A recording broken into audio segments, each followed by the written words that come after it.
राधे कृष्णा। तो हम फिर से आ गए हैं अपनी ये भगवत गीता का लेके। देखो आज हम पढ़ेंगे चैप्टर 13 और इसका नाम है पृष्ठभूमि। तो हम इसे लॉन्ग में डालेंगे, लॉन्ग वीडियो में। जो भी पढ़ सकता है या सुन सकता है वो कर सकता है।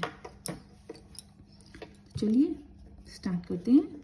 यद्यपि भगवत गीता का व्यापक प्रकाशन और पाठन होता रहा है, किंतु मूलतः यह संस्कृत महाकाव्य महाभारत की एक उपकथा के रूप में प्राप्त है।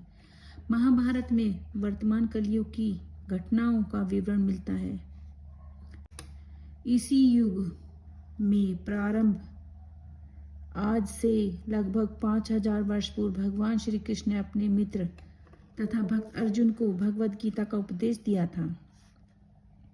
उनकी यह वार्ता, जो मानव इतिहास की सबसे महान दार्शनिक तथा धार्मिक वार्ताओं में से एक है, उस महायुद्ध के शुभारंभ के पूर्व हुई, जो धृतराष्ट्र के 100 पुत्रों तथा उनके चचेरे भाई पांडवों या पांडव पुत्रों के मध्य होने वाला प्रतिघातक संघर्ष था। धृतराष्ट्र तथा पांडव भाई भाई थे, जिनका जन्म कुरुवंश में हुआ था, और वे राजा भरत के वंशज थे, जिनके नाम पर ही महाभारत नाम पड़ा। चूंकि बड़ा भाई धृतराष्ट्र जन्म से अंधा था, अतएव राज सिंहासन उससे न मिलकर उसके छोटे भाई पांडु को मिला। पांडु की मृत्यु अल्पवायु में हो गई, अतः उसके 5 पुत्र युधिष्ठिर, भीम, अर्जुन, नकुल तथा सहदेव धृतराष्ट्र की देखरेख में रख दिए गए। क्योंकि उसे कुछ काल के लिए राजा बना दिया गया था। इसी तरह धृतराष्ट्र तथा पांडु के पुत्र एक ही राजमहल में बड़े हुए। दोनों ही को गुरु द्रोणा द्वारा सैन्य कला का परीक्षण दिया गया और पूज्य भीष्म पिता उनके परामर्शदाता थे। यद्यपि धृतराष्ट्र के ईर्ष्या करता था, अंधा तथा दुर्बल हृदय धृतराष्ट्र पांडव पुत्रों के स्थान पर अपने पुत्रों को राज्य का उत्तराधिकारी बनाना चाहता था।